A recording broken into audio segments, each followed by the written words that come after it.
Chapter 7, Twin Surprises. You stand on the front porch with Charles as the sun goes down, both of you still processing the altercation you witnessed earlier between the twins. What you're doing is borderline sick. I'm so stupid for thinking you might just understand. If Valerie didn't drop dead a mere 4 feet in front of me, I would have thought she had risen from the grave. Vermilion Lane is generally a nice and quiet neighborhood, but with her new getup, things are becoming a lot more like the Twilight Zone. What would ever possess Alicia to transform herself into Valerie? I bet the grief has caused her to go off the rails. She always bossed Alicia around, but maybe she still had some weird attachment to her. I think you watch too many true crime shows. His hand covers yours on the support beam, thumb brushing against your knuckles, a teasing in his eyes mixed with fondness.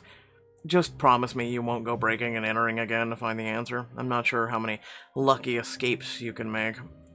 I'm retiring my detective badge. One close call was enough for me. Though privately, you're not so sure. The Alicia thing is too strange to blow off. If I can lead to finding the real killer and getting the street off Charles's back, I owe it to him to try. You lace your fingers through his, and warmth blooming in your stomach at the easy physicality between the two of you. I'm gonna call it a night. Thanks for walking me home and helping me sneak into Sadie's house. Now, there's a sentence I didn't wake up expecting to hear today. Kiss goodnight. You lean in and plant a tender kiss on his lips before you can fully pull away. He grabs hold of your waist and brings you in for another. But this is something I was hoping for. You gasp as his hands skim up your back. The kiss is sensual, deep, full of his taste and feel, and you sigh his name in bliss. Charles. With a low chuckle, he finally lets you come up for air, cupping your jaw in his palm as he smiles into your eyes. See you tomorrow, partner. You gulp at the promise in his words, anticipation for tomorrow already stirring in you as you watch him leave. The next morning, birds chirp cheerfully outside your window, and you're just finished getting dressed. But as you look at your reflection in the mirror, you get lost in the memories of Charles's goodnight kiss. He can be such a tease. But how serious are his feelings for me? I know he's attracted to me, but is he looking for something more than just fun? You look out your window and perk up when you glimpse Charles hanging out of his workout gear through his bedroom window. You take in the broad planes of his shoulders as he throws his t-shirt aside, and your pulse speeds up as he begins to slip off his gym shorts. I should enjoy the view, turn away. Enjoy the view, you are kind of dating the guy. As the shorts fall down his muscle thighs, you catch a glimpse of the hefty package he's sporting, hugged by the fabric of his briefs. I know being vulnerable isn't necessarily your strong suit, but your body definitely is. Sighing, you lean your head against the wall, once more mulling over your unexpected feelings for Charles. I didn't move here to look for intimacy, and I don't want to push Charles into anything he doesn't want. I just wish I knew what he felt. Okay, Faith, priorities.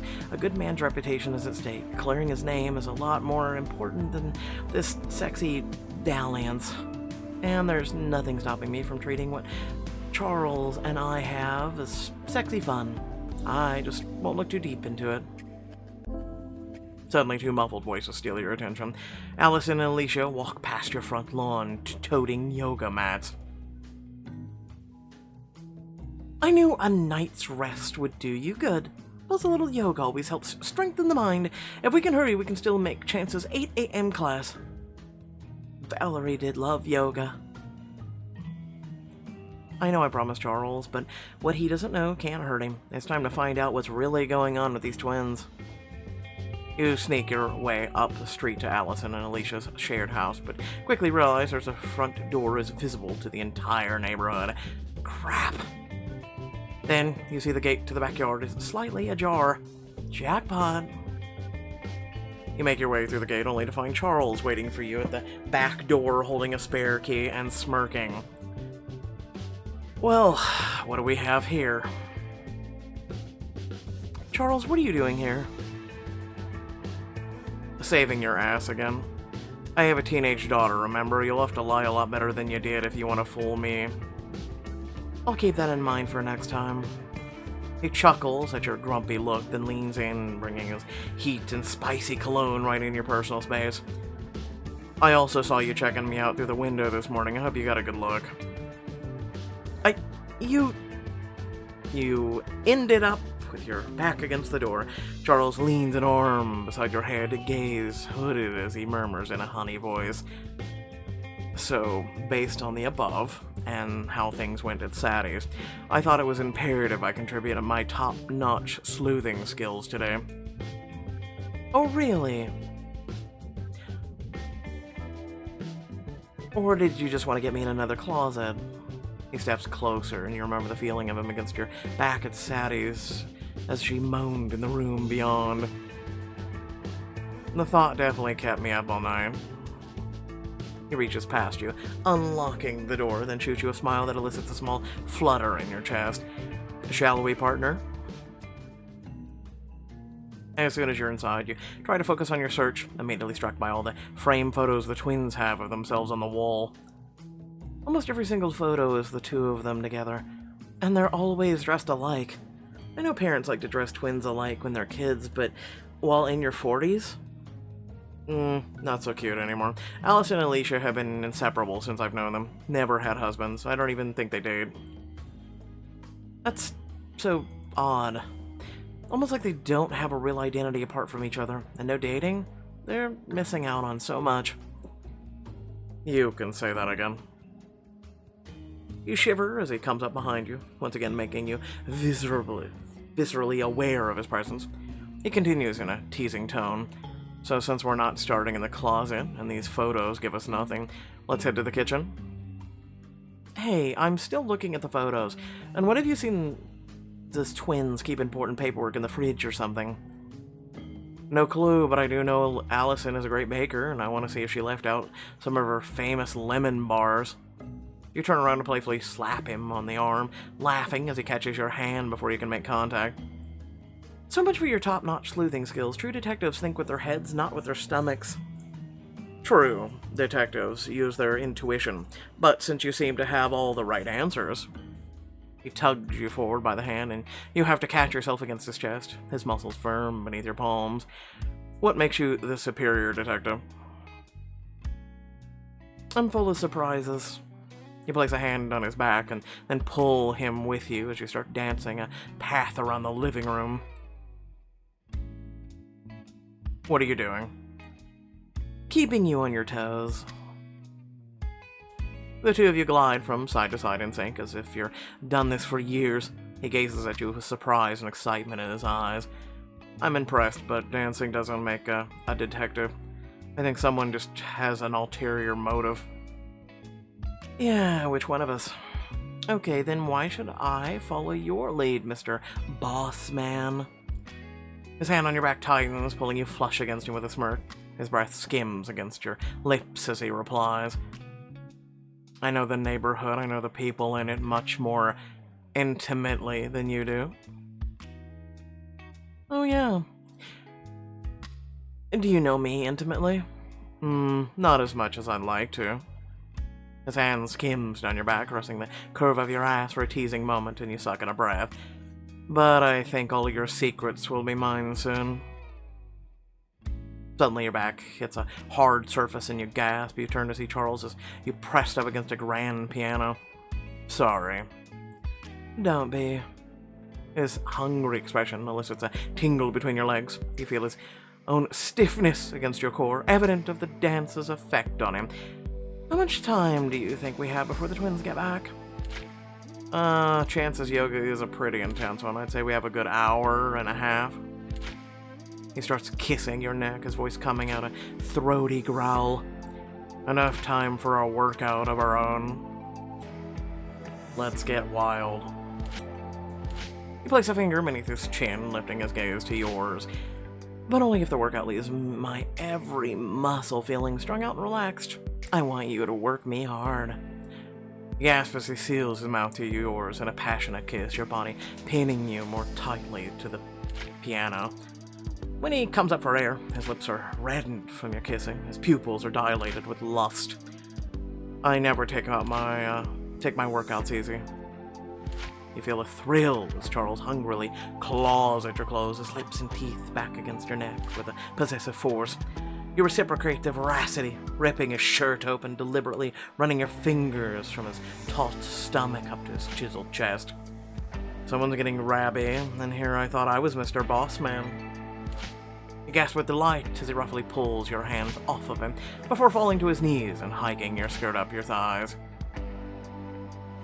His lips slowly travel up the inside of your thigh, his eyes meeting yours as he runs his fingers over your panties.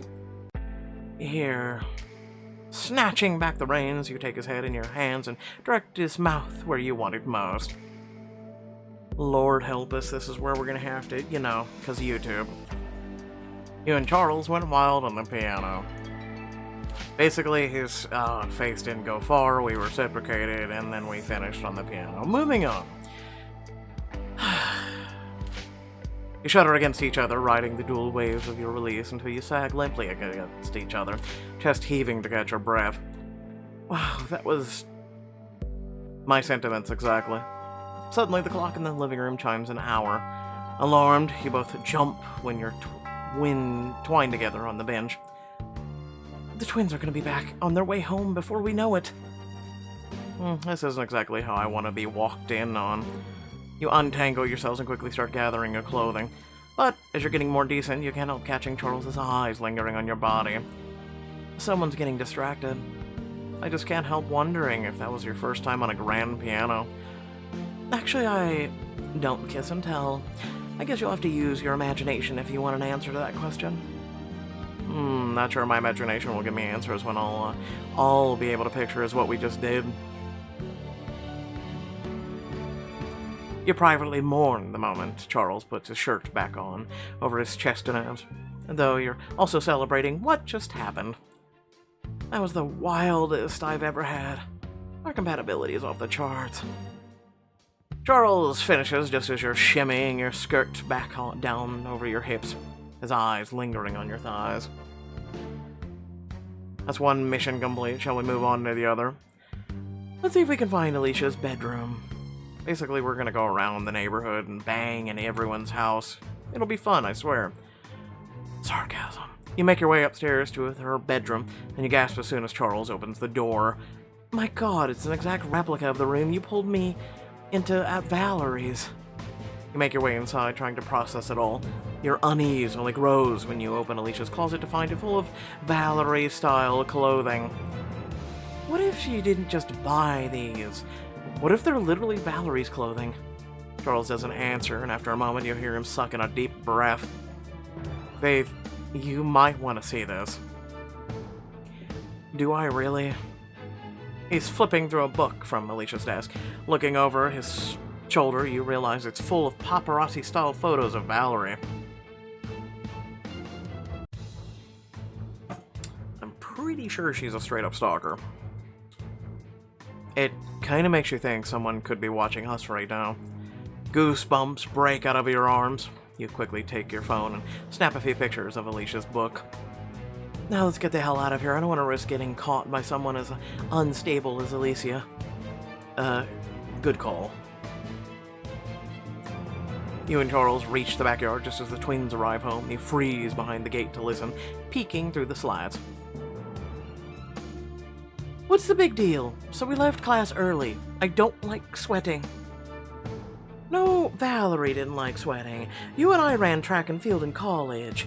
This isn't about the stupid yoga class. This is about you selling all your stuff and morphing into Valerie. What the hell's going on? To your surprise, Alicia's expression crumbles and then she's sobbing on Allison's arms.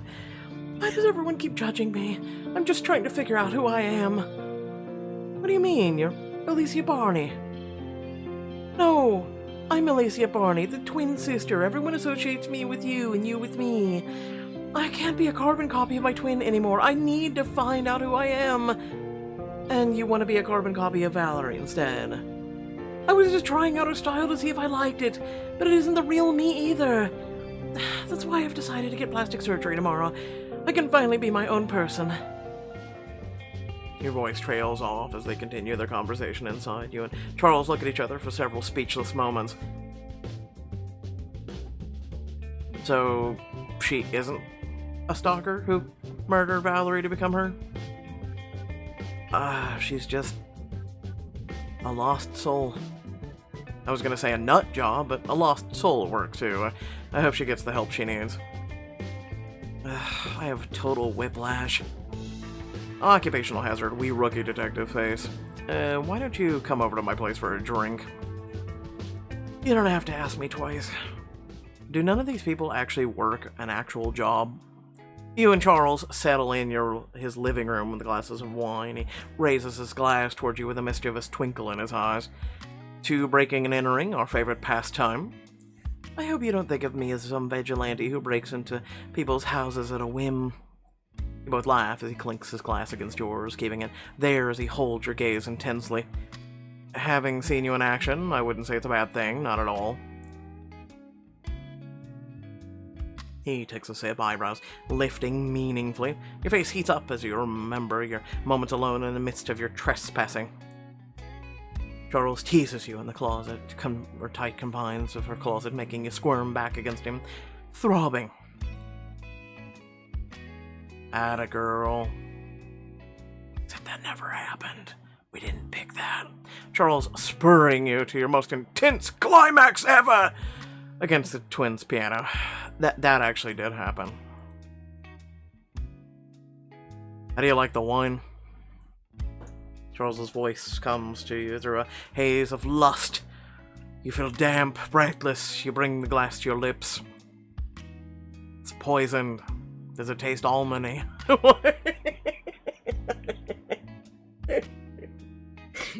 And so you're the latest victim, and book ends as the wine coats your tongue. It's with a heady, slightly sweet flavor. You let a low moan, eyes locked on Charles.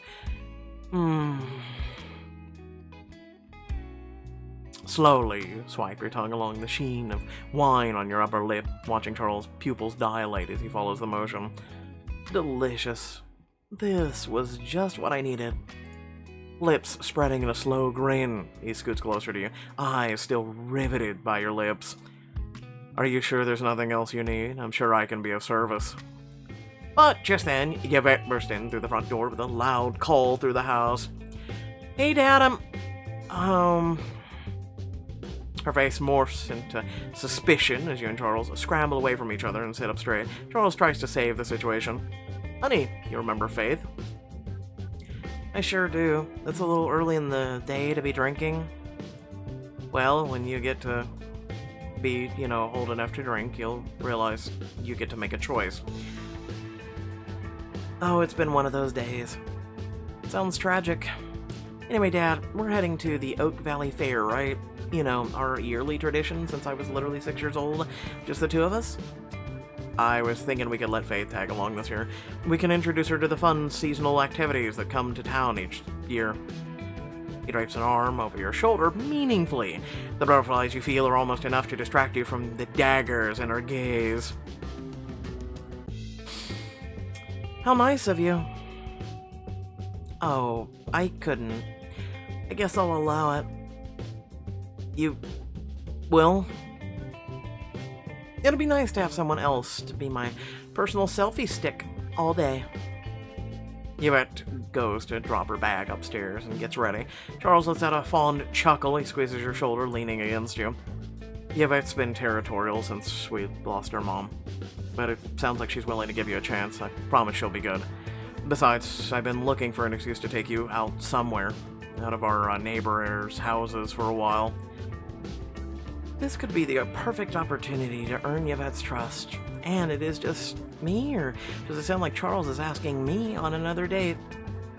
It's a date, but at least it's wholesome, so we'll allow it. Alright, I guess I can be your daughter's selfie stick for a day. With a delighted smile, Charles presses a kiss to your cheek, making the butterflies in your stomach flap into a frenzy. Perfect. I know you'll have a blast. He quickly sits back as Yvette's footsteps pound back down the steps, though his grin remains. And don't worry, I'll help you with the selfie stick duty. As soon as the three of you arrive at the fair, Yvette loops her arm through her dad's and drags him towards the concession stand. Come on, I'm literally gonna die of hunger. Your stomach flips as Charles catches your hand and pulls you along. So now you see why Yvette's such a big fan of the fair. I'm becoming a fan too. Those churros smell delicious. Then we'll just have to get you one. His callous thumb brushes over the back of your hand, making your face warm, though he pulls away when Yvette glances back. So we're ordering the usual, right? A generous gesture might be just what I need to win her over. Yvette?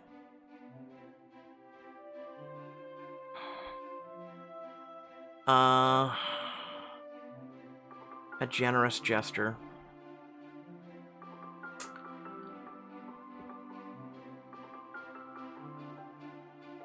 Fine.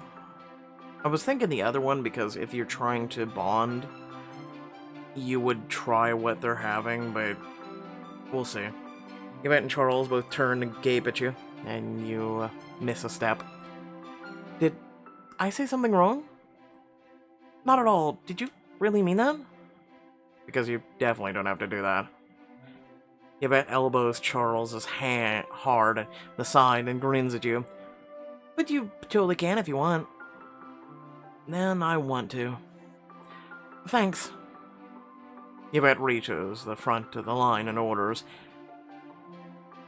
And before it's a ton, we'll take 3 of everything. 3 of everything? Laughing, Charles rests a palm against your lower back, effectively neutralizing any arguments you were about to raise. I tried to warn you. You could have tried harder. You fork over some cash and grab a tray, trying and failing to hold back a smile as Charles guides you to the picnic table Yvette has claimed. So, Faith, since you're game, what we do now is sample the food, then pick the year's winner. Then, that's all we eat the rest of the fair. How very democratic of you. It's our yearly tradition. Funnel cake.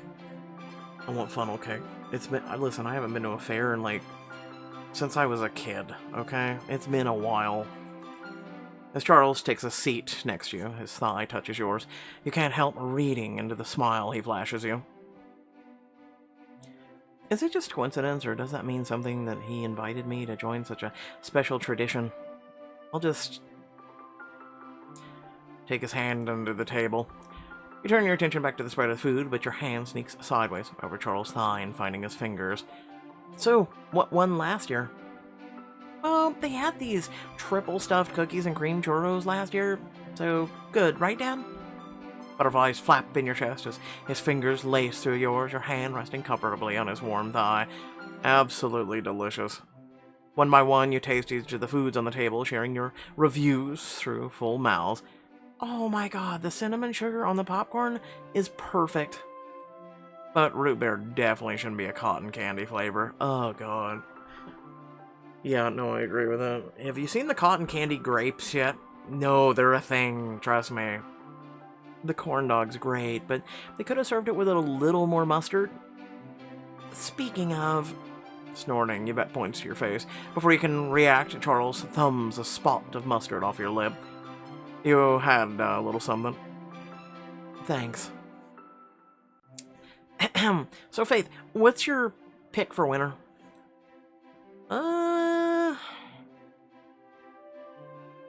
I mean, he said the cotton candy. Root beer cotton candy. That's just cotton candy.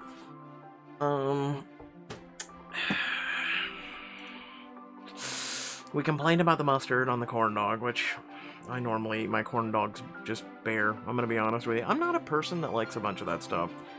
I don't know. I enjoy the simple things. Leave me alone. It's popcorn. They have cinnamon sugar on popcorn, so why not? Definitely. Yeah, but don't eat too much. Remember, you had a cavity the last time you went to the dentist. Oh my god, Dad, it was only one. Oh no, a cavity, woo. Suddenly, Yvette drops her food with a gasp and digs in her pocket. Dad, take my phone. I need a picture with nickel wealth. She sprints to a passing group of clowns, going up to one in the middle and asking for a photo. Charles chuckles at the look on your face. She loved clowns since she was a kid, especially that creepy one that terrorizes people in the movies. Okay, I like your daughter. Everything floats down here, Georgie. To each their own, I guess. Dad, hurry and take the photo. Duty calls. Charles gets up and walks over to Yvette, snapping pictures of her hugging the clown, posing comically beside her. Yvette's smile widens when she sees you walk up beside Charles. Give Faith the phone and get in with me. I was wondering when selfie stick duty would begin. You hold out your hand and Charles hands you the phone with a grateful smile. Your heart warms as Charles wraps an arm around his daughter, who beams at him while giving him bunny ears. You two are adorable together. We try. Yeah, he's not, when he's not being an overprotective grump. He's just looking out for you. That's what good dads do. Did you hear that? Whatever, Dad. As the day wears on, you and Charles follow around a sugar-high Yvette who's dunking several of her classmates at the dunk tank. Oh my god, I forgot how much energy teenagers have. You slump onto an empty bench, feet aching. Charles sits down with a heavy sigh beside you. Not a job you'd want full-time. Now that's a loaded question, but does he mean it that way? I don't know. I can't say I've thought about it all that much. Charles' gaze drifts to Yvette, a proud smile on his face as he watches her goofing off with her school friends.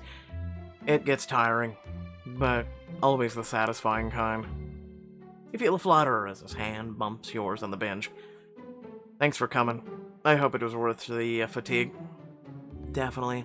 It was worth every... You trail as you spot Kelsey boarding the Ferris wheel with a sneaky smile on her face, pulling a man on after her. Oh, that man she's with is... I haven't seen him before. You wouldn't have. Yvette startles you from Charles' other side. That's the principal she's sleeping with behind her husband's back. Yvette, don't spread rumors. Not a rumor if it's true, everyone knows. Wow, no offense to her husband, but what's wrong with him if she's cheating on him with that? Okay, that's how we're gonna phrase that? Really? Right? Ahem. Charles clears his throat as if to say, be nice. Yvette ignores him and takes out her phone. Anyway, we need to get a selfie while there's still light out. You start to lean out of the way, but Yvette gives you a stern look. What are you doing? Get your ass in here. Language, young lady. Everyone pose. Put bunny ears over Charles and Yvette. You throw bunny ears over their heads and grin goofily. Say cheese. Yvette checks the photo and lets out a scandalized sound. I said cute, not 5th grade. I think it's pretty cute. Whatever, it's a good pick for my picta. If I don't know any better, I'd say she's finally accepting me. She gave you a chance. She didn't accept you into the tribe. Anyway, after a couple more hours at the fair, you head home in high spirits, feeling like you've made some headway with Yvette. What the hell is that? You look over where Yvette's pointing, and your mood changes when you see several local news vans parked outside Sadie's house. That can't be good.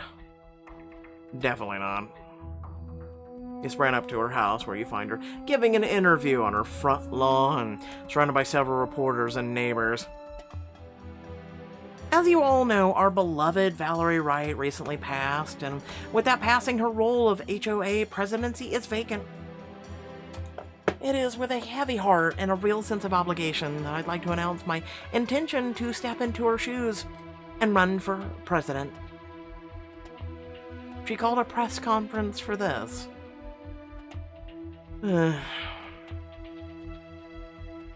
I'm inviting the entire neighborhood to the philanthropy dinner I'm hosting this weekend to kick off my campaign. I hope to see you there. it'll be absolutely to die for. She would use the pun.